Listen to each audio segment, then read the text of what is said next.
Hi, I'm Maria Belanic. I'm a bereaved mom, certified grief educator, and speaker. And my journey started actually even before my son passed away because I didn't realize how much I had been holding my breath throughout his illness.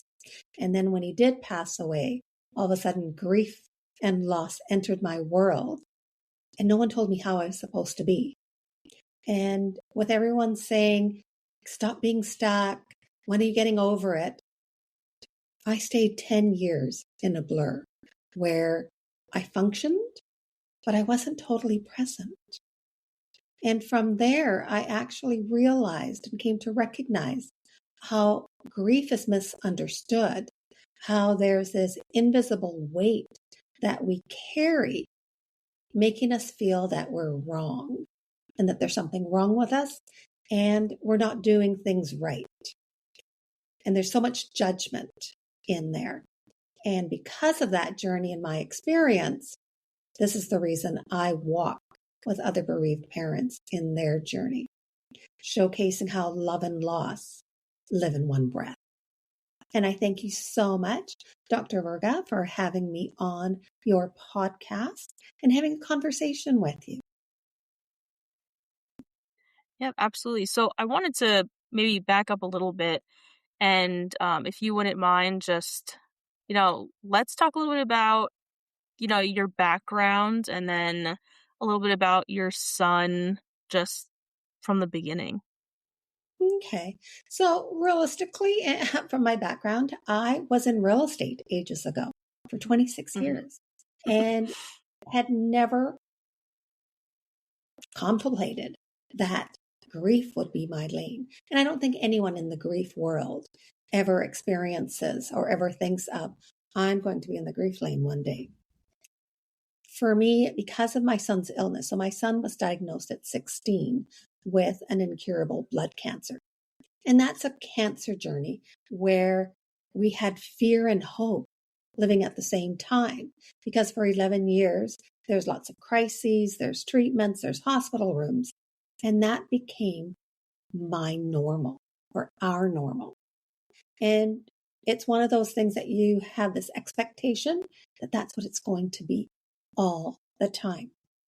Even the times when he almost lost his life, we never thought it was possible until the day he did die.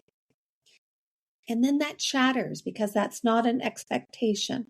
I always go, even if death is expected, it never really is something that we plan for or know how to deal with. And it becomes a shock in what it is to our system. And because of that, I entered a period of where I didn't know what to do. Of, am I doing things wrong? How do I fix myself? Because that's what many grievers are led to believe. We're led to believe that grief is something that's easy, that yes, there's this painful period, and then we fix it and get back to normal. And we don't. And that is part of why my 10-year blur is because the more people told me to get back to normal. When are you getting back there? Why are you still stuck? There's this aspect where healing almost feels like a fear in itself. Will I forget my person? Am I going to forget my son? How do I move forward in a world that no longer has him? And from there came the understanding for me personally in my journey of that's not what grief is. Grief is love and loss. And I'm breathing it together at one time. And because of that, I figured out that I got to support others.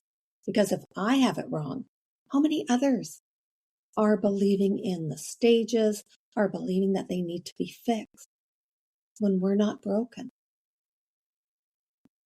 It's discovering a path that works for each of us of how do we walk in our journey of grief, because it is a journey.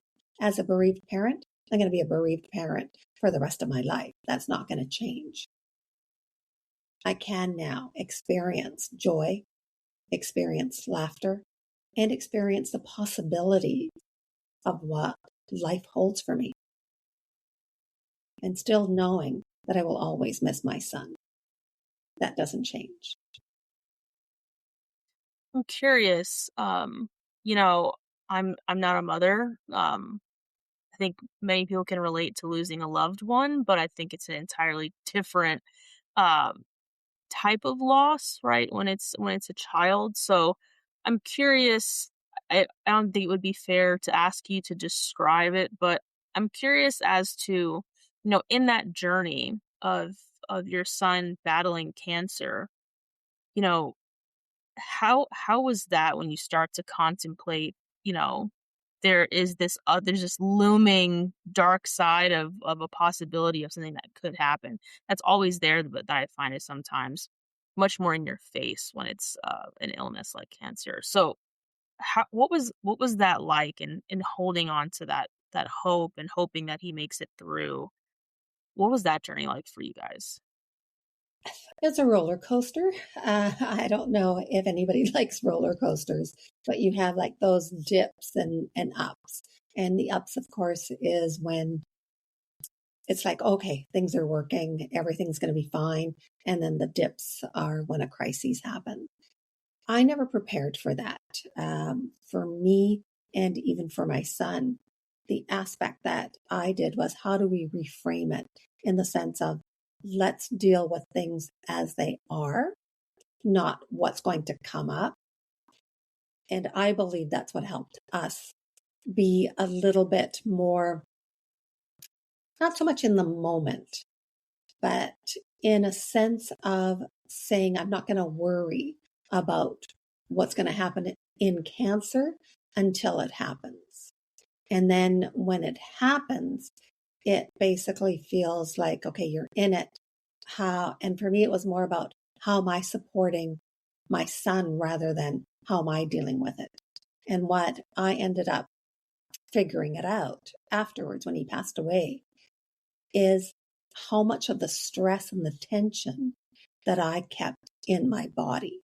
It was almost like I was holding my breath. I was bracing. But this was all done unconsciously. I wasn't conscious about it, if that makes sense. When we're in it, that's all that we can focus on is when we're in it. I don't look at what the past was or what the future was. It's what is happening right in this present moment. And at the time I was working, and for me, I feel that real estate allowed me to take the time that I needed when the crises happened to fully focus on my son. More so than, say, if I was working at a job and then you're worried about, can I still work? Can I spend time with my son? Because a lot of times when we're working, a lot of employers are only going to give you X amount of time to take for whatever crisis happens or whatever happens in your life. Yeah, that's a great point. So, what was your son's name? Oh, Stefan, thank you for asking. Stefan. So, after Stefan passed and you entered this unimaginable state of grief, can you walk me through what led you from this devastating moment to wanting to be a resource for other parents or for other people that are experiencing grief? It's more about, in my journey, is that at the beginning, yes, if anyone were to see me on the outside, they would probably go, oh, wow, she's okay. She's functioning. She's working. She's doing fundraisers. She's doing all of this, which is true. And what happens is many of us hide behind a mask. I know I did. It's the mask of I'm fine. And we don't really show what we're feeling, the numbness, the exhaustion of trying to keep it all together, how our bodies are hurting from lack of sleep, from either overeating or undereating, just having that aspect of when you're still kind of bracing in some ways, because there's this pain of the hurt of loss. And there's also the suffering that comes from the pain, and also the guilt that we feel. Maybe not the would haves, the could haves, the should haves. There's always the regret of, could I have done something more? Did I miss something? Did I not say the right words? Or all of these things, that because we're human. And there's also then the aspect of shame for grieving. Why am I still grieving? We're led to believe that we got to fix ourselves, that there's these words of, there's the silver lining. What lessons did you learn? You have to get through it. Almost like there's a tunnel at the end of your journey. And I kind of like, there is no rainbow, no unicorn coming through the tunnel in all of a sudden of what we expect that's going to be there. For a grieving person, and especially for a grieving parent, all we want is we want our person back. We would give anything to have our person back. And we know that that's not going to happen, because that's the reality. The reality is we can't have our person come back alive. I wish we did have that magic wand that brings changes about, or what we wish for, to a certain time. And because of that, the reality is, when you're in pain and what society is saying, then you're kind of going, so what else can I do? And for me personally, I thought, okay, so what courses can I do? One of the aspects is, we always hear about personal development. And personal development is like, you have control over your mind. You have control that if you change your thinking, everything will be fine. And that's a yes and a no. Yes, we can reframe our thinking. We can change the words that we use. But saying that I'm okay, that I'm fine, it would be like saying I'm a millionaire without taking the actions to do it. And that works the same way in grief, is that when we acknowledge who we're being and that life is now different, that's the only way that we can move forward in our journey. Because a lot of times we feel that we're stuck, because stuck just means we don't want to give up our person. We want to go back to a time when they were alive.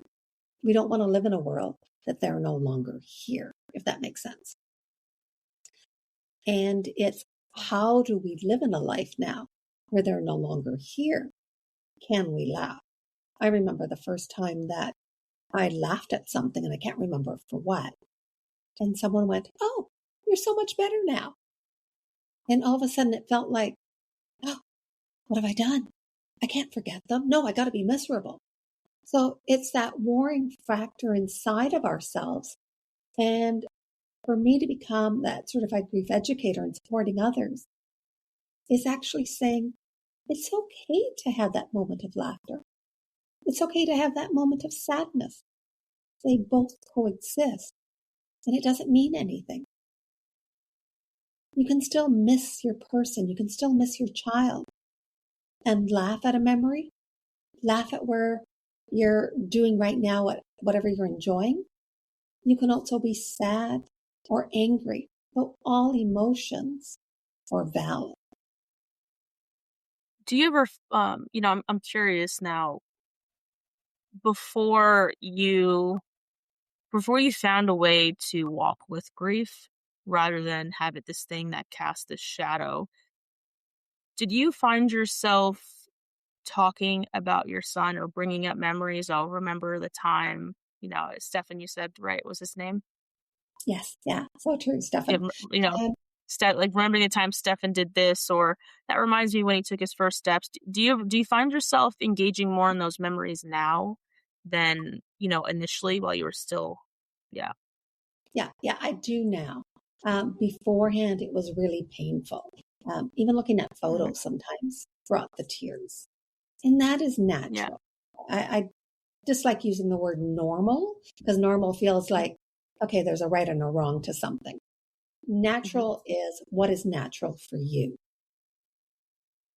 without having any judgment on that and saying, okay, I'm a human being. This is what I'm feeling, and giving yourself compassion for it. And it really is. I mean, I've spoken to other parents, and some people do have that support system where they feel that they can speak about their person, their child, say their name, share stories. Other people don't have that support. And I know personally for me, I didn't have that support. Whenever I brought up Stefan's name, it was like, oh, there you go again. You're being in that sad moment. And yes, at the rawness of it in the early years, there was tears every time I mentioned his name.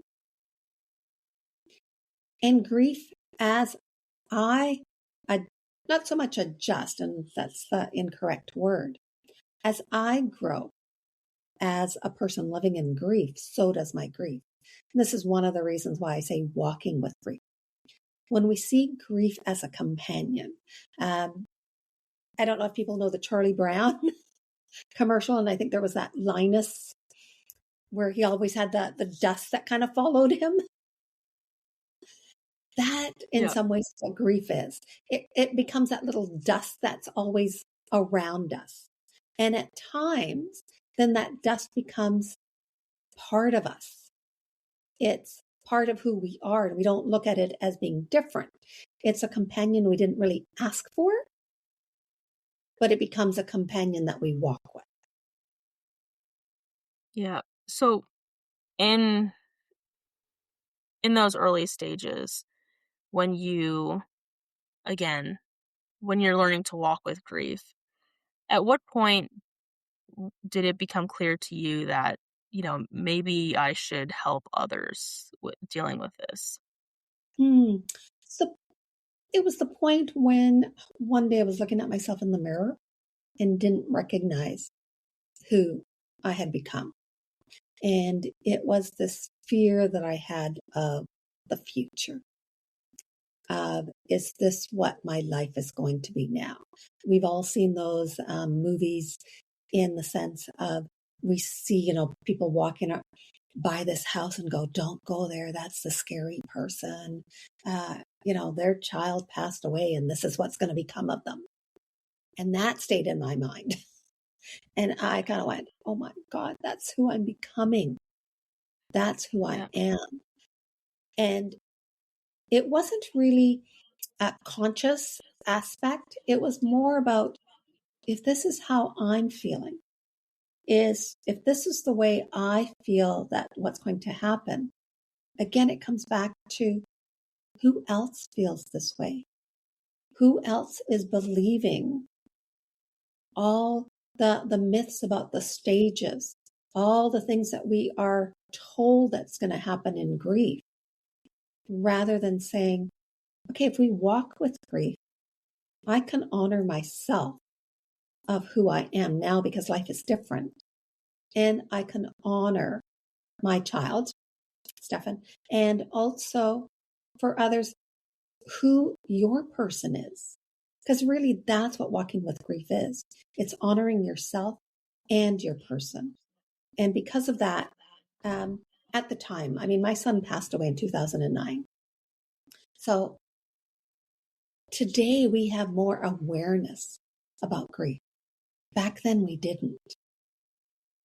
And that's what led me to say, I got to be a support for someone else, because someone else is going to feel like they're living in this limbo world, this in between. And I had a woman whose daughter had passed away 30 years ago. Her daughter was 2 years old when she died. And afterwards, she never talked about her daughter. She never shared anything. And when she came to me, even afterwards, I gave her that space, that permission to say, it's okay to talk about your child. It's okay to share her story if you want to, but share the memories that you have. And she started doing that. She even started talking to her other children about their sister.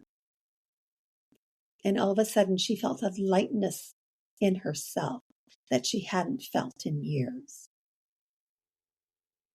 Yeah, I think that's extremely powerful. So, what was it like?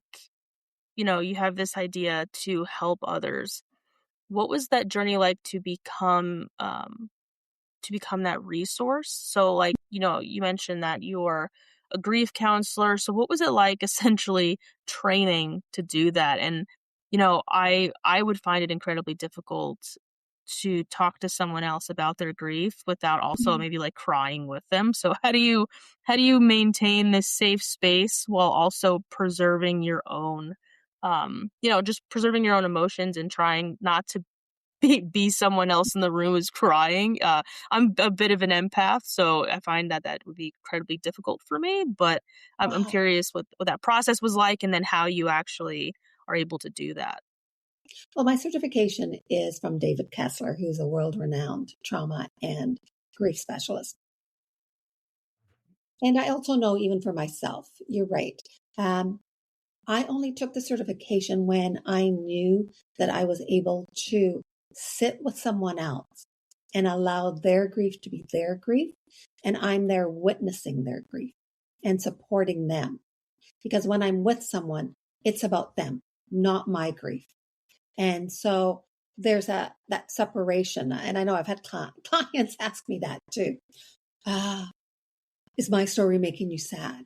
How can you not take it in? And I'm going, it's not that your story's not sad or what you're experiencing isn't sad. This is your experience. This is your relationship. This is your person. I'm here for your grief, not mine. And that's why you hired me. And so there is that separation of that. And one of the things that I've found is that if we start to cry, or it actually means that then it's my grief that is coming up. I'm not crying because I'm hearing the other person's story. I'm crying because of my own grief. And so there is a distinction of that. And I totally get in regards of when you're saying you're an empath, because we do feel compassion for someone else. We feel empathy for someone else. The difference is I'm not taking their grief on as my own. Yeah, I I think that's a talent for sure. I am not capable of that. I know a lot of folks who are like, I couldn't do that. I unfortunately have, I've lost friends, and those friends were someone's children, and I'm Mm-hmm. friends with their parents. So always lives in the back of my mind of, how are they doing? How are they walking with their own grief? Um, I, uh, I wanted to make a comment on something you said about kind of sharing the memories. There's like a philosophical concept of existence, and it's mentioned briefly in The Kite Runner. The protagonist's father talks about this. It's in like an Indian proverb. I don't want to say Indian because I'm not necessarily sure. I would say like just to that region of the world. But the concept is that we exist in the mind of others. Our existence is not just the physical your physical presence on Earth, but it's also your presence and your ability to exist in the minds of others. So you keep a memory alive by sharing the memory. So there's the concept is that you don't truly ever die until the last memory of you no longer exists. So as long as the memory is being shared, a part of you lives on as a memory in someone else, right? So I've never met. There's a woman on my search and rescue team who lost her son to a motorcycle accident several years ago. I've never met her son. He passed away before I ever met her, but she shares his story. She shares the memories. She's on a hike and she thinks about the time she hiked with her son. She shares that. So I wasn't there, but now I know. I've experienced secondhand that memory that she's sharing, and now he exists in my mind. So kind of the journey continues. So I'm a huge proponent of what you're saying, and it's good to know that it's not just my philosophical craziness of no, share the memory, talk to me about them, talk to me about Stefan, tell me what he was like as a kid. For me, selfishly, it's let's keep him alive, in some capacity. So just my own 2 cents there, not being a grief counselor, but that's kind of where I've always taken it. So I guess my next question, kind of getting into the grief counseling with that's an amazing certification. I am somewhat familiar. I did a little bit of homework, and I'll leave some links to your website, obviously, in the description for folks to check it out. So from here, so you received your certification. What was it like when you got your first, I don't know if you refer to them as clients, but what was it like when you got your first client? It's like a validation. I think with anything that we start off new, there's also those self-doubts. I think that's a human nature of self-doubts. Am I really cut out for this? Am I really the right person? All of these aspects. And many people that I've spoken to who have degrees and everything like that still have the self-doubt aspect. And I'm finding, okay, that definitely is a human trait. What I found was when I had my clients afterwards, noticing how lightness enters. They come in with this invisible heaviness. And I say invisible because it's not like we're carrying a weight, like a visible weight that we see. Grief is invisible. It's a weight that we have in our body that is not seen. And at times it could be layers upon layers of wounds that we've had in the past, of recent wounds. And what I've noticed is that there's this lightness even within the hour that they're there. And one of it is because I believe that many of us put judgment on ourselves. Judgments for what we've chosen, judgment for our language, judgment for what things we've done or haven't done. And I allow a space that says how you are is how you are, and you're accepted for who you are right now. That's a great way to put it. And I think there's always a bit of imposter syndrome um, for a lot of us. This space, I think, is incredibly unique. I have heard of other grief counselors who they themselves haven't experienced the magnitude of the grief that they have decided to specialize in. And not that I think that should be a requirement or anything, but I think it's an interesting dynamic when seeing a grief counselor. I know for me, sometimes I'm like, do they truly understand? When you're going to counseling or talking about a particular issue, it's like, do they truly understand? And I think sometimes the answer is no, but I think the dynamic for you, and I think the automatic level of respect is like, I'm talking to someone else who has experienced this this grief that's so I can't even explain it.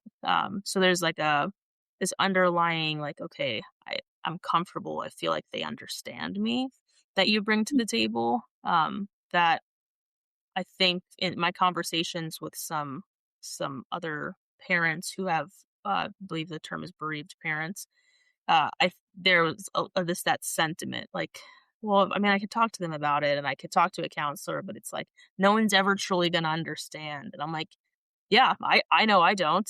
I can listen and I can do my best to understand, but um yeah, but I've never lived it, right? So, not that everybody's grief is the same, but I think that's a concept. Do you agree with that statement, or maybe there's some more nuance that you can shed some light on? Well, there's the nuances in regards of the relationship that we have with our person. And as a bereaved parent, as a mom, might be different than what a dad has or a sibling. So and the same thing, I've had widowers. And so the relationship is going to be different. And there's nuances in that. What you said is actually quite correct. And I believe, and I'm going to use it as a different aspect. So when we're wanting to lose weight and we go to see someone who's going to help us lose weight and be trim, if someone has never had a weight issue, it's a little bit harder to have someone who's constantly been fit to say, this is what you have to do without understanding the struggle of how to get there or the struggle with food. And that's what I believe in grief also. Yes, there are some fantastic therapists out there, and sometimes that may be who you need rather than someone who's lived the experience. And I believe it's the person who wants support that is only going to know what they need, if that makes sense. That's a phenomenal comparison because I've talked about that in the past on this podcast. Specifically the weight training piece. When I was sharing my weight loss journey, I finally found a trainer. I was like, I found someone who knows the struggle. And that was a big thing for me because it was important for me as the client who was looking for support. So that's awesome. Awesome example. And I appreciate that because sometimes I'm like, is this a way to think about it? It's hard to have conversations like these with other people because it's like, Jessie's going down the rabbit hole again, So I appreciate you shedding that light, and I think that was a fair statement. So It's a sense of curiosity because I always feel like we're going to know who's a right fit for us and who's not by having that conversation. And there are people who at times will say, I don't want anyone who's had experience. I want a full-blown therapist or counselor. And that's okay. There are others who have gone to therapists and counselors and come out going, they didn't get me. They were asking the same thing over and over again. And so I kind of go, who is it that you need at this time? And sometimes that can change in different times of our lives or in different parts of our journey. We may need someone different than we've worked with beforehand. I'm curious, have you heard of the movie? I believe it's called Empty Rooms. No, I haven't. Is that something new or is that an older movie? It's fairly recent, and I'll send you some information. I'll leave that information in the video description as well. So there's a documentary. Like there's no way to watch this documentary, I don't care who you are, without just shedding a slight tear. So Empty Rooms is an independent documentary. I believe it won a Sundance Award.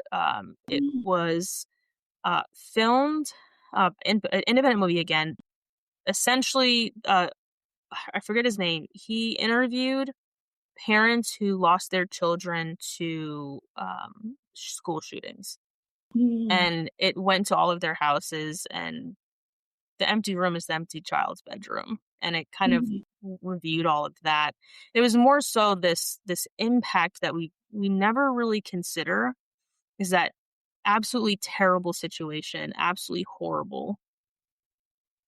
But it lived for a moment on the news. But there's a parent, there's a family, there are people on the other end of this that are impacted by that.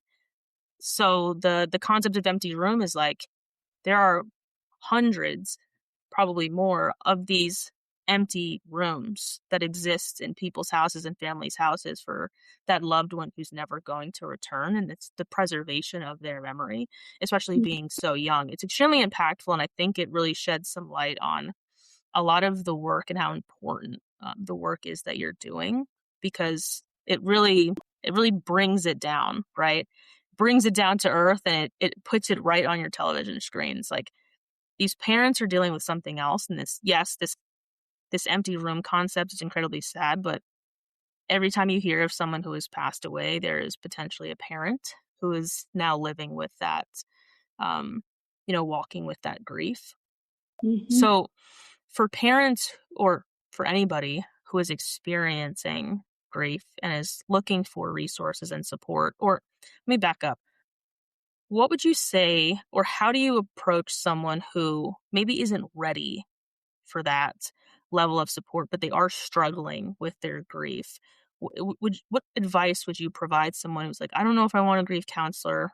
This is something that is like you're saying, having this physiological effect. And what I would tell someone is that if they're not ready, and that's okay, because support is there for when they are ready. One of the aspects that I kind of use is permission to exhale. It's what my work is based on, is because a lot of times in grief, we're going around holding our breath. And in some ways, it's parallel to the empty room or the empty chair. And because when you said that, I envisioned the empty room, because I totally get that. And a lot of people will see that empty room as being, oh, you're building a shrine. Well, it's not really a shrine. What it is that their child existed. And for the rest of the world, as you said, the news flashes for that minute and then it's gone. For these families, that is there forever. And that is a way for them to remember their child, that their child existed. And for any parent who has experienced loss, you have every right to say your child's name. Your child existed. And by you sharing their stories, even if it's full of tears or anger, that's okay, because that is natural. You're leaving a legacy. You're sharing their story, their life, because their life mattered. And as you said, Jessie, it's part of leaving a legacy of who lit this earth. As long as we're here, we can say it. And coming back to the support, at times people may not be ready for support because our bodies need that aspect of that numbness, because our brain is protecting us. And sometimes in that first year, we live in a numbness. We know who died, but it feels so surreal. It feels like, when is the nightmare going to be over and I'm going to wake up and it was all a dream? And so that person's going to know when they're going to need support. And sometimes it may be in year 5, or it may be in 3 months when it happened. It's however they are when they're ready to talk. And then for individuals who have reached a point where I've done grief therapy as a group therapy. I'm not a fan of group therapy, but it was a resource that was provided to me. That obviously, well, maybe not so obviously. I know you're in Canada, but I'm sure this is a concept that transcends, international boundaries, or borders. But for a lot of veterans who go through the Department of Veterans Affairs, which is the medical resource for us once we've separated from service, they provide one-on-one counseling, but it's very limited, right? You get to a point where they feel like you are better. And for a lot of veterans, like myself at one point, who struggle with am I better, or did I just finish the 13 sessions that you've prescribed me? They give you a bunch of other resources, and a lot of those other resources are, it's coming from a cost perspective, are group therapy sessions. So I chose a few of the group therapy sessions centered around grief, and survivor's guilt and things like that. But it took me a really long time to actually make the appointment. But when I was ready, I have friends who ask me how did you know you were ready? And I was like, honestly, dude, I just made the appointment and forced myself to go. So for folks like that, who I would classify that as ready, how does that process work with you specifically? So how does someone get referred to you or reach out to you? And let's just start there. Okay, so people can reach out to me at hope@mariabelanic.com. And I offer both one-on-one, and also I'm going to be having a group program in late fall this year. And really what the group program is, and it's usually small groups, about 8 people. And the reason for that is not so much that I'm coaching, is that it's more about building community. one of the aspects in having groups is because you don't want to feel like you're the only one that is experiencing this. A lot of times when we're the only one, we feel like we're isolated, and we become more isolated because then we feel like, oh, nobody's going to listen to me. No one understands what I'm experiencing. And part of the group and the community is that it's not going to be exactly the same. It will be similar because none of us, two people could have gone and experienced exactly the same, but what they're going to be feeling and how they experience it is going to be different because of our personalities. And so we kind of weave that in too. I do facilitate groups, which right now is through the David Kessler. And even within the groups, it's about making it safe where people can share. It's that no one's right and no one's wrong. Everyone is sharing from their point of view. And when you're sharing from that, no one's wrong. No one's right. It's your experience. It's your life that has experienced this. And this is what you're feeling at this moment.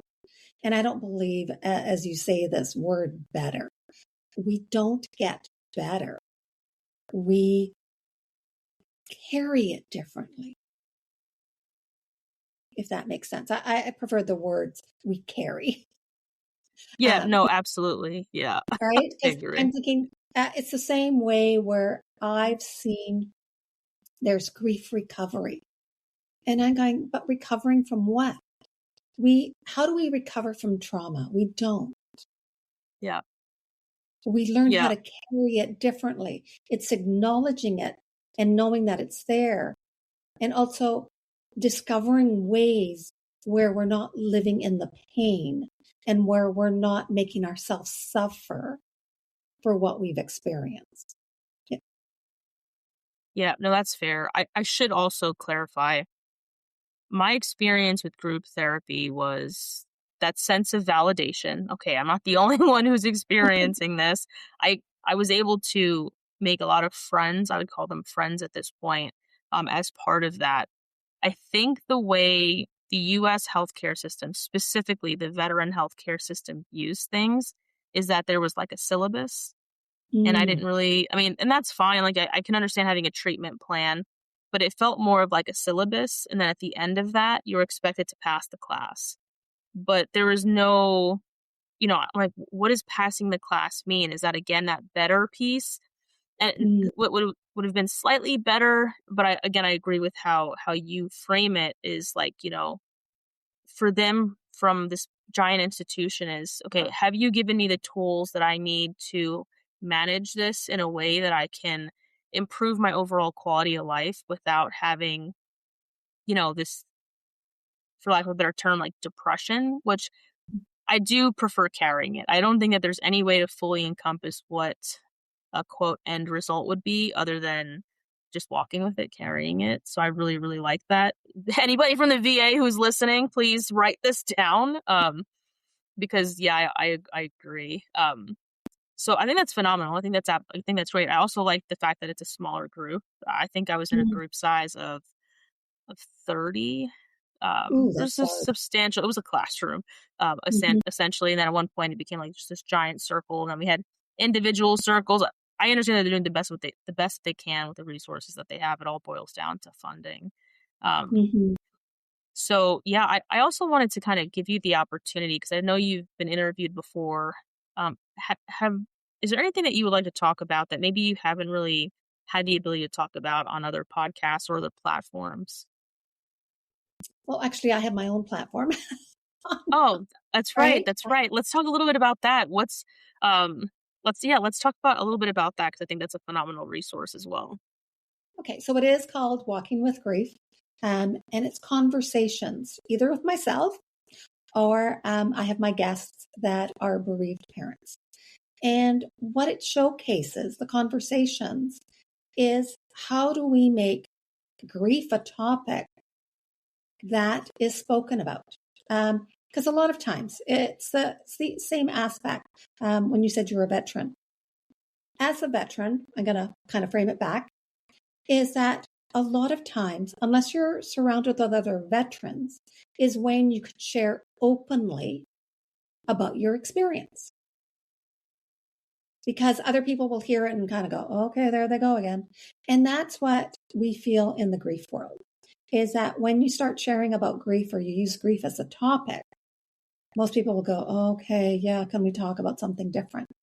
And so walking with grief is about having these conversations that are open, where we can discuss anything. And a lot of times that's where these conversations go. They may start off with a question and then we're in a different tangent, because a lot of times in grief, there's different things that maybe we wonder about, what we're curious about. However, life happens still around us, to us. So we're also having conversations about that, because it's not, as we say, grief is part of who I am. It doesn't define who I am. I'm still living life. I still go to the grocery store. I still have to make appointments for other aspects of life. And that's what I want to showcase, is that, yes, maybe our trauma experienced from one aspect, and it is part of us. I want to always acknowledge that whatever trauma we have, we don't forget about it. It lives in us. It's how do we make it softer so that way we're not suffering from it. And also these conversations help to do that in bringing an openness and an awareness to what anyone has experienced. Yeah, Steve Irwin's wife, Terry Irwin, has been interviewed a lot since his passing, and she's often asked, what there's this like life before and there's life after. And for some people, and maybe you can relate, there's life before Stefan got sick. There's life after he got sick. There's life before he passed. There's life after he passed. There's like these giant milestones. And she basically said, there was a turning point, just like there was a turning point before my kids were born. And, now that they're here. So she frames it the same way. I actually took that quote directly from her, where she says the same thing. Grief is this shadow that's with me. It walks with me everywhere. It's a companion. And it's just getting used to this companion, getting used to that being there and knowing instead of being stuck and not wanting to go out because you don't want to see this shadow, it's no, me and the shadow, we're going to the grocery store, we're going to a concert, we're going to go get drinks with our friends, we're going to do all the other amazing things that she does. And I think it was an interesting way to frame it, but I also appreciate folks asking her the question, and I appreciate you allowing me to ask the question as well, because I don't know much about it. I'm always eager to learn, but I guess the thing for me that I would selfishly ask is, for someone like myself who doesn't have children, and I find out that a friend has lost their child, I feel like there are certain things that we just shouldn't say, or maybe don't say it in this way. So I'll give you an example. A friend of mine lost their son to a rare genetic disease. He was only a couple of months.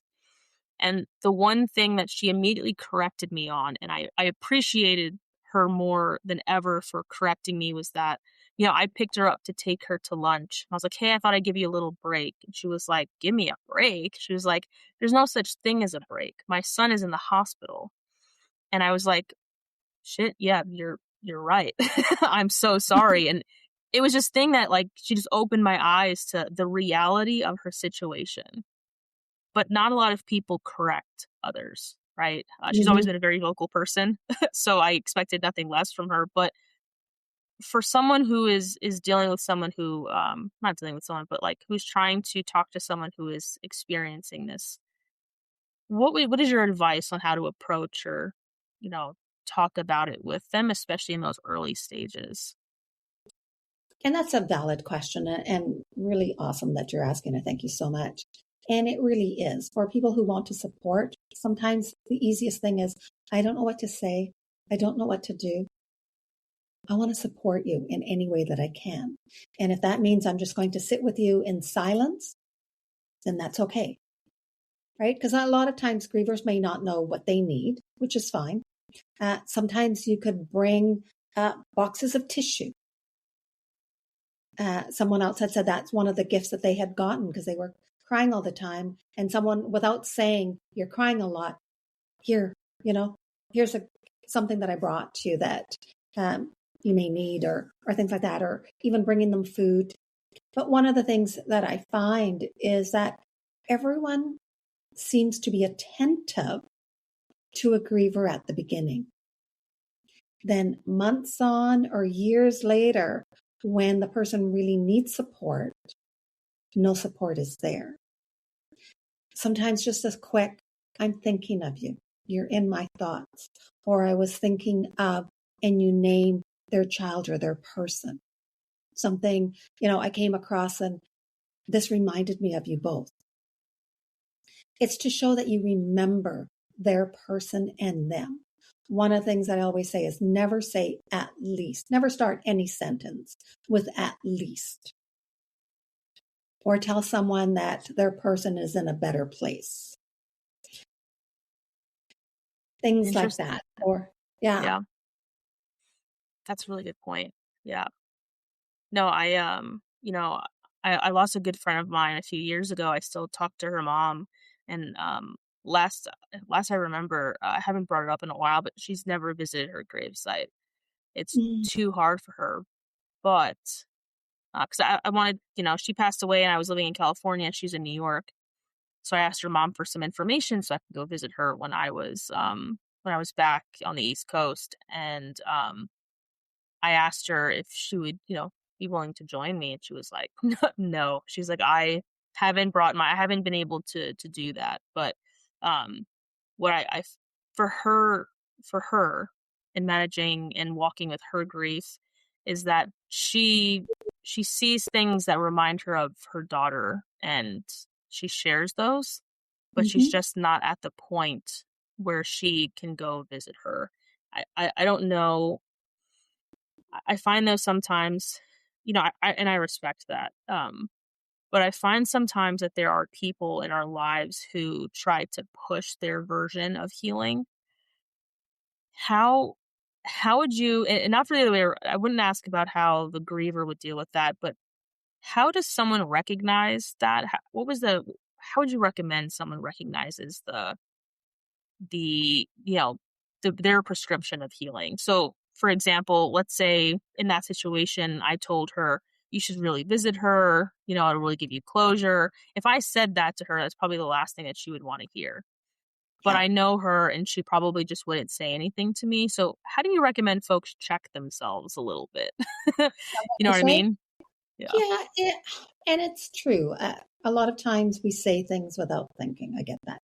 Yeah. One of the aspects is kind of put it back as to say, well, if someone told me this, you're going to need to go here because you need closure. That all of a sudden just puts your hackles up. Right. And it may be meant with love. One of the aspects I always go is that how a person grieves is their way. We cannot put judgment on someone. It would be the same thing. We're going to go back to the weight aspect of how someone eats something. We can't make that judgment on what they eat or don't eat. And as human beings, we judge people all the time. And so we're judging people of how they're grieving. Yeah. And that's what it comes across as. So one of the things is kind of say, and it was nice, and I appreciate that you said, would you like to come with me? And then have her have the choice of saying yes or no, and leave it at that, because she knows what's best for her. Right. We only know what's best for ourselves. Yeah, I find that a lot in the veteran community specifically is, there are a lot of veterans and a lot of veterans who experience some unimaginable things and have to include loss of fellow service members. And I feel like sometimes we push on others our course of treatment. right? This is what you need to do to get over this, to live a good life, or you need to check on your buddies and you need to do this, and this is the way things are supposed to be. But then everyone has their own flavor of that. Mm-hmm. So it feels like a lot of like, these are the things that you should be doing. And if you don't, then, you know, that person's great, that person's depression is now your fault because you didn't do your job as a fellow service member. So that's also more so what I was getting at, is that for me, I've been a huge advocate of just ask them what they want or what they need. I try not to prescribe, but I think sometimes we get in these situations where we don't think before we do. Mm-hmm. So, with that though, I just this is an interesting topic for me, and I think there's so many rabbit holes I could go down.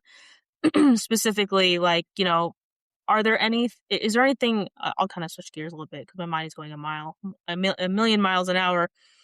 Do you find that there's anything that you recommend, or maybe the things that you don't recommend, but are there things that you've seen that help your patients or clients with grief? Like, do you find that a lot of them like to go for walks or be in nature or sit in silence? Are there any other like modalities for healing that you seek, like, recurring? I think, yeah, part of that is you're right. I mean, whether it's walking, hiking, running, swimming, any movement type is always good, right? And so that Yeah. the whole range of movement could be whatever that person enjoys doing. There's also the stillness. I always go so usually for my clients, I will kind of say, have a dedicated time where you can be with your grief.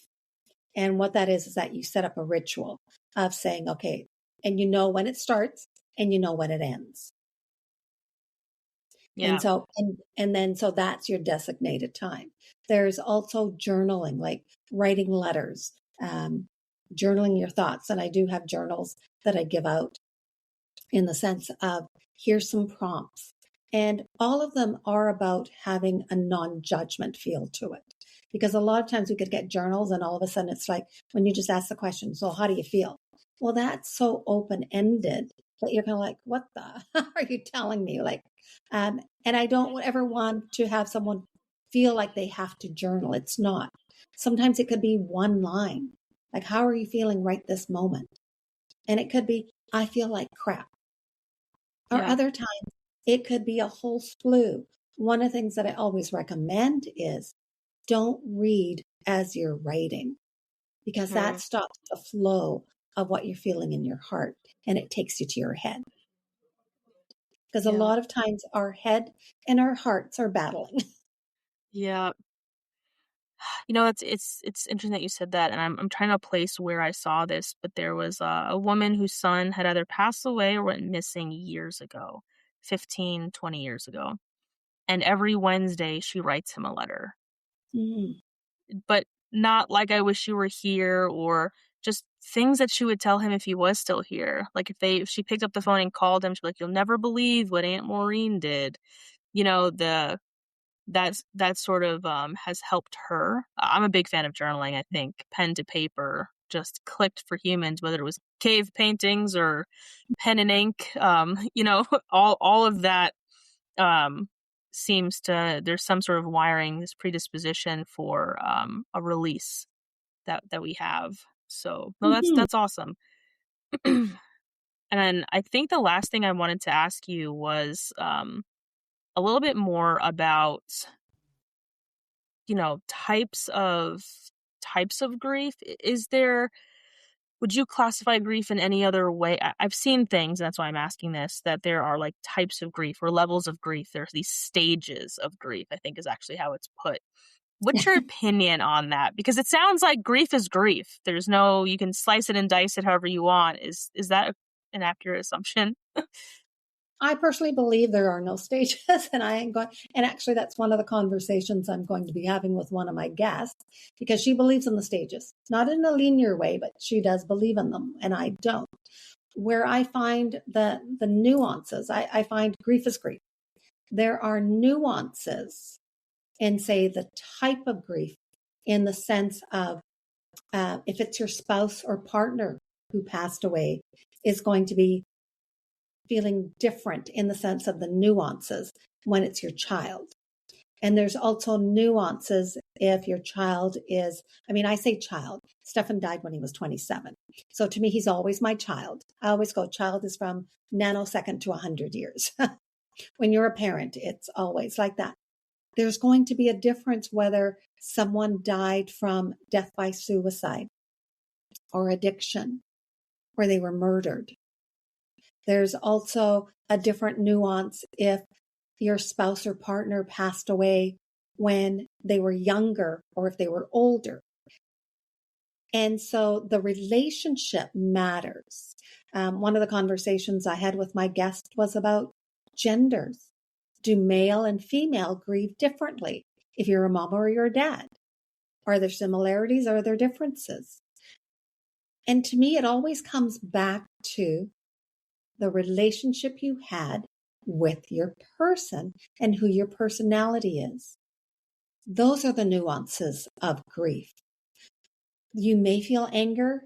You may feel frustration, disappointment, betrayal. There's so many different emotions. Not everyone's going to feel the same emotions or to the same intensity. I'm going to use an example of, say, faith. Some people are going to be angry in their faith and say at the divine, at God. Others are going to use it as an embracing and leaning in. Neither one of them is right or wrong. It's how we express our grief and our emotions.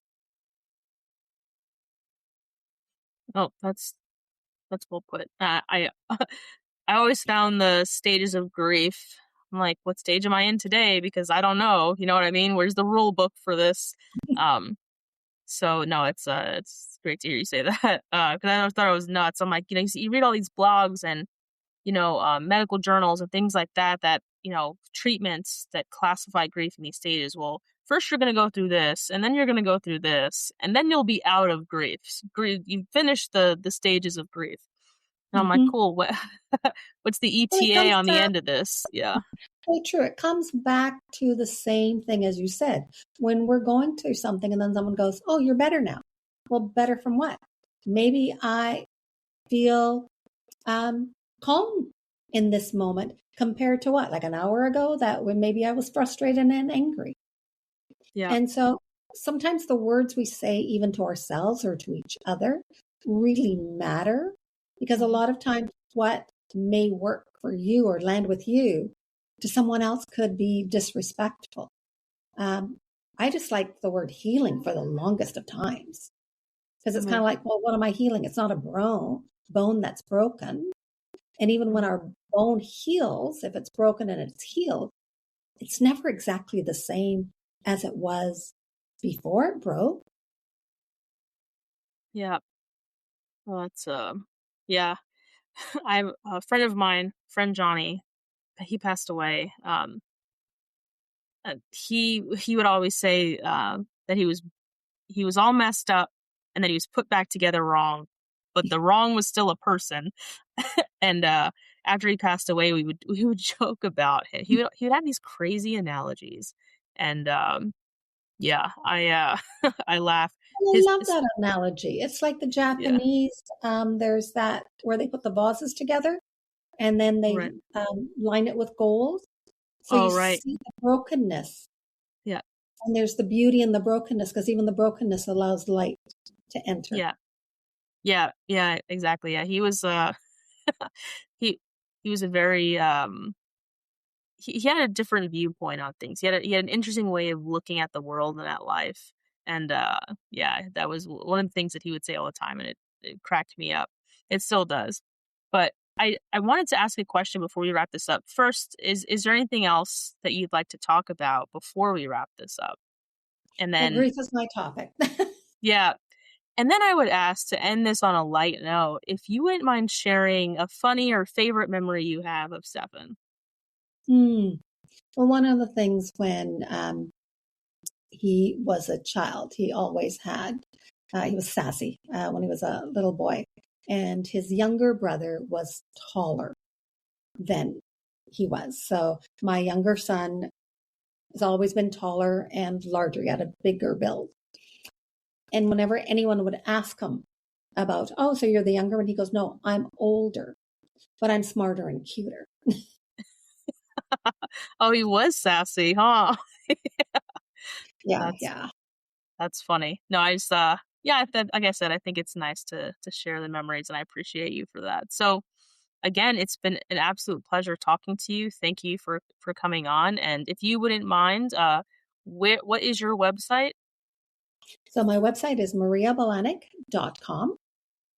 Awesome. Okay, and I will leave a link to everything, including your email, in the video description. So Well, thank you. And thank thank you. you so much. This has been a lovely conversation.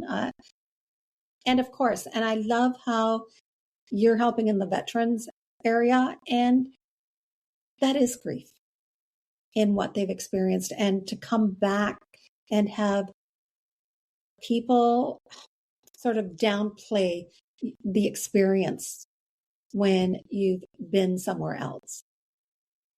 And Yeah. so I find that there's the parallel between trauma and grief. Yeah, absolutely. Well, thank you so much. And yeah, I look forward to following your journey and watching your podcast, listening to your podcast, and maybe even having you back on one of these days. So Oh, thank you. well, thank you so much. And it's such an honor to be speaking with you.